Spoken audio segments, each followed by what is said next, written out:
네, 안녕하세요. 여러분들 반갑습니다. 금융과 에너지 업종을 누구보다 쉽게 알려주는 데이안 멘토 권혁철입니다. 오늘 이 SK 이터닉스라는 기업 리뷰해 보도록 할 텐데요. 일단 여러분들도 아시다시피 이 SK 이터닉스 같은 경우 이 SK D&D에서 신재생 에너지 사업부를 따로 빼내서 물적 분할하는 회사이죠. 그래서 상장한 지 얼마 되지 않는 회사이기도 하고요. 그런데 지금 현재 SK 이터닉스가 AI 산업과 엮여 있으면서 좀 상승의 모습을 좀 보여주고 있어요. 그렇다면 왜 엮이게 되었는지 그 부분 말씀을 드리도록 하고, 그리고 주가와 수급적인 측면에서도 말씀을 드리려고 합니다. 같이 한번 확인해 보면서 천천히 얘기 나눠보도록 할 텐데요. 먼저 시작하기 전에 저희 데이업 채널에 오시면은 모든 종목들을 커버해드리고 있으니까 찾아주시면 정말 감사하겠고, 제 영상도 끝까지 지켜봐 주시면서 댓글로 궁금하신 것들 남겨주시면은 다음 영상에서 말씀을 드리도록 하겠습니다. 그럼 SK 이터닉스 바로 보도록 할게요. 지금 현재 SK 이터닉스가 AI와 엮이면서 상승의 모습을 보여주는 것은 여러분들도 아실 거라고 생각이 들고 있지만, 그렇다면 왜 AI와 엮여 있느냐라고 해본다면, 사실 지금 현재 AI 산업이 떠오르면서 이 데이터 센터 수요가 급증한 상황이죠. 이 데이터 센터가 급증을 하면서 전력 대란이 일어난 상황인데요. 사실 AI용 데이터 센터 같은 경우 기존 데이터 센터에 비해서 6배가량 전기를 잡아먹는다고 한답니다. 이 전기 잡아먹는 하마라고 표현이 될 정도로 상당히 전기를 잡아먹는데, 그렇다면 왜 이렇게 많이 전기를 잡아먹느냐라고 해본다면, AI 서비스 같은 경우는 결국엔 데이터 저장이 필수적이겠죠. 그렇다면 데이터 저장을 할 수 있는 데이터 센터는 끊임없이 가동을 해 주어야 될 것이고, 가동을 하면 할수록 전력 소비는 지속적으로 늘어날 수밖에 없다라는 겁니다. 즉, 다시 정리해보자면 데이터 센터의 경우에는 전력 소비를 진행을 하면서 지속적으로 가동을 해 주어야 각종 데이터를 수집을 하고 저장하는 역할이 진행이 되겠죠.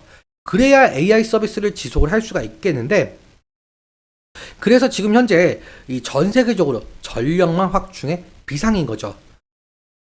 그런데 지금 현재 이 SK 이터닉스는 뜬금없이 왜 AI 산업과의 연관성이 있느냐라고 해본다면, 바로 이 SOFC가 부각이 되었기 때문입니다.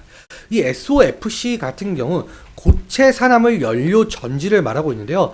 이 연료 전지 같은 경우 연료 산화에 의해서 생기는 이 화학 에너지를 열 에너지, 그러니까 전기 에너지로 변하는 장치예요. 이 SOFC 같은 경우 수소를 연료로 사용하는 전지인데, 쉽게 말하자면 수소와 산소를 결합해서 전기를 만드는 겁니다. 쉽게 생각해 보자면, 예를 들어 보면은 수소차가 될 수 있을 것 같은데요. 일단 원리 같은 경우는 먼저 여기에 수소를 좀 공급을 해줍니다. 그런데 이 수소가 여기 음극으로 이동을 하게 되는데요. 그리고 이 공급된 수소가 전해질로 이동을 하면서 산화가 돼요. 산화가 되면서 수소가 이온과 그리고 전자로 분리가 됩니다. 그리고 여기서 이온 같은 경우 전해질을 통과하면서 양극으로 이동을 하게 되고요. 이때 양극에서 이 산소와 만나면서 열과 물이 생성이 되는 거죠. 그리고 물은 밖으로 빼내는 거고요. 그리고 전자가 남아있다라고 말씀을 드렸잖아요. 전자 같은 경우 여기 위에 있는 전기선을 따라서 양극으로 이동을 하게 되고, 이 과정에서 전기가 생성이 돼요.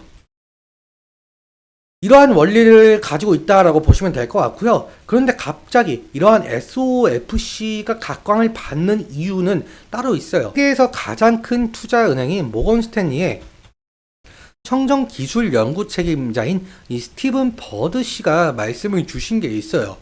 그러니까 이 수소 연료 전지 사업을 진행 중인 이 미국의 블룸 에너지라는 기업이 있거든요. 그러니까 이 블룸 에너지의 잠재력을 강조를 한 바가 있어요. 어떤 잠재력이 있냐라고 강조를 했냐면은, 사실 앞서 말씀을 드렸다시피 이 데이터 센터는 지속적으로 가동이 되어 줘야 AI 서비스를 지속을 할 수 있다라고 했었잖아요. 그런데 우리가 이 컨트롤할 수 없는 재해, 그러니까 지진이나 전쟁과 같은 상황이 일어났을 때 전원 공급이 끊길 수가 있잖아요. 이 전원 공급이 끊긴 상황에서 연료 전지를 비상 전원으로 채택하는 사례가 늘고 있기 때문이에요. 대부분 이 비상 발전기를 이용을 해도 되지만, 뭐 연료 전지를 비상 전원으로 채택하는 사례도 늘고 있기 때문에 그래서 SOPC 같은 경우에 전력 효율성이 상당히 높아서 전력 소모가 큰 AI 데이터 센터에 적합하다는 평가가 나와가지고 이렇게 사용을 하고 있습니다. 그래서 현재 SOFC가 각광을 받고 있는 것인데요. 그런데 지금 현재 여러분들도 아시다시피 SK 이터닉스 같은 경우 이 블룸 에너지라는 기업과 직접적인 연관을 가지고 있어요. 어떤 연관이냐라고 해본다면 SK 이터닉스는 이 블룸 에너지의 고효율 연료 전지를 국내에 공급할 수 있는 국내 공급권을 보유하고 있다라고 하는데요. 그러니까 이 블룸 에너지와 연관이 되어 있다라고 보시면 되고 실질적인 수혜를 받고 있다라는 거죠. 이 이유로 인해서 현재 SK 이터닉스가 AI와 엮이면서 상승 중에 있다라고 보시면 될 것 같습니다.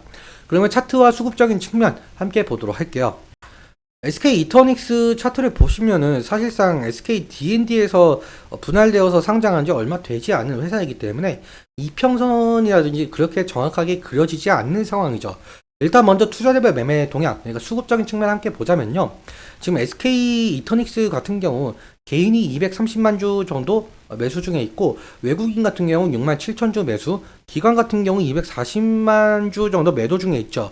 그러니까 개인의 매수세가 상당하고 외국인과 기관의 매수세가 거의 없다시피 하니까 주가에 조금 안 좋은 영향을 끼칠 수 있는 부분 염두에 두시면 좋을 것 같고요.